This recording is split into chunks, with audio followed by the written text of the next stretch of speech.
Hi friends, welcome back to poster media. ഞാൻ ഹർഷാദ് പാനു.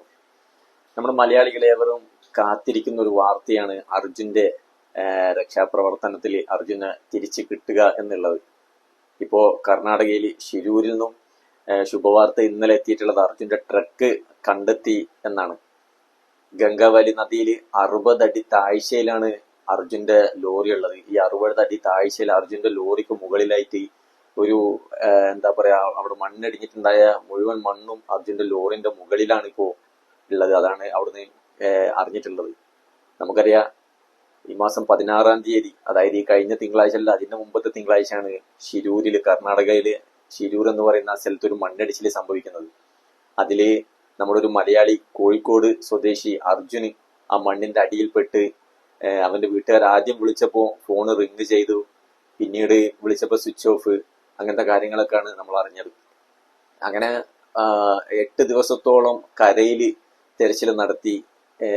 നേവിക്കാര്, അതുപോലെ തന്നെ മറ്റുള്ള ഇന്ത്യൻ ആർമി എല്ലാം വന്നിട്ടും അവർ പിന്നീട് സ്ഥിരീകരിക്കുന്നത് ഈ കരയിൽ അർജുന്റെ ലോറി ഇല്ല, ഇനി കടലിൽ നമുക്ക് നദിയിൽ, അതായത് തൊട്ടുപുറത്തുള്ള ഗംഗാവാലി നദിയിൽ നമുക്കൊന്ന് തിരയാമെന്ന് നേവി പറഞ്ഞു. പിന്നീടാണ് ഇന്നലെയാണ് റഡാർ കൊണ്ടുവന്ന് അവിടുന്ന് ഒരു ലോഹത്തിന്റെ സിഗ്നൽ ലഭിച്ചു എന്നൊക്കെ അറിയപ്പെടുന്നത്. പിന്നീട് അവിടുത്തെ ഒരു പോലീസ് മേധാവിയാണ് അറിയിച്ചിട്ടുള്ളത് ഇത് ലോറി തന്നെയാണ് എന്നുള്ളത്.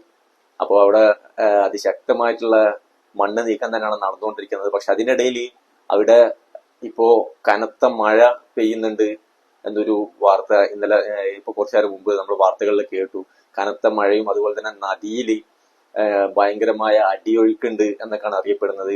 പക്ഷെ അത് എത്രയും പെട്ടെന്ന് അവിടുന്ന് നീക്കും എന്നാണ് അവിടുത്തെ പോലീസും അതുപോലെ തന്നെ തെരച്ചിൽ സംഘവും നേവിക്കാരൊക്കെ അറിയിക്കുന്നത്. മലയാളികളും അർജുന്റെ കുടുംബമൊക്കെ ഏറെ പ്രതീക്ഷയോടാണ് ഈ 10-ാം നാള് കാത്തിരിക്കുന്നത്. ഇതിനിടയിൽ അർജുന്റെ കുടുംബം പറഞ്ഞിട്ടുള്ളത്, അർജുനെ എങ്ങനെയാണോ ദൈവം ഞങ്ങൾക്ക് തരുന്നത് അതുപോലെ ഞങ്ങൾ സ്വീകരിക്കും എന്നാണ്. എന്തായാലും ഇന്ന് തന്നെ അർജുനെ തിരിച്ചു കിട്ടട്ടെ എന്ന് നമുക്ക് ദൈവത്തോട് പ്രാർത്ഥിക്കാം. കാരണം 10-ാം നാളാണ് ഇന്നേക്ക്. 10-ാം നാള് 10 ദിവസം മണ്ണിന്റെ അടിയിലാണ് അർജുന്. എന്തായാലും ഇനി മുൻപ് അവിടെ പോ വാർത്തകളിലൊക്കെ നമ്മൾ ന്യൂസ് ലൈവായിട്ട് കണ്ടുകൊണ്ടിരിക്കുകയാണ്. അർജുനെ രക്ഷപ്പെടുത്താനുള്ള ശ്രമങ്ങളൊക്കെ അന്തിമഘട്ടത്തിലേക്കാണ് എന്നൊക്കെ.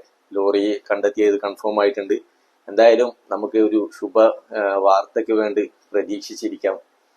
എന്തായാലും അർജുന്റെ കുടുംബത്തിന് ദൈവം ക്ഷമ നൽകട്ടെ. ഈ ഒരു വീഡിയോ നമ്മൾ ഇവിടെ വെച്ച് നിർത്തുന്നു. ഈ വീഡിയോക്ക് നിങ്ങൾ അഭിപ്രായങ്ങൾ എന്തെങ്കിലും പറയുകയാണെങ്കിൽ കമന്റ് ആയിട്ട് രേഖപ്പെടുത്തുക. അപ്പൊ ഇനി നമുക്ക് അടുത്ത വീഡിയോയിൽ കാണാം. ബൈ.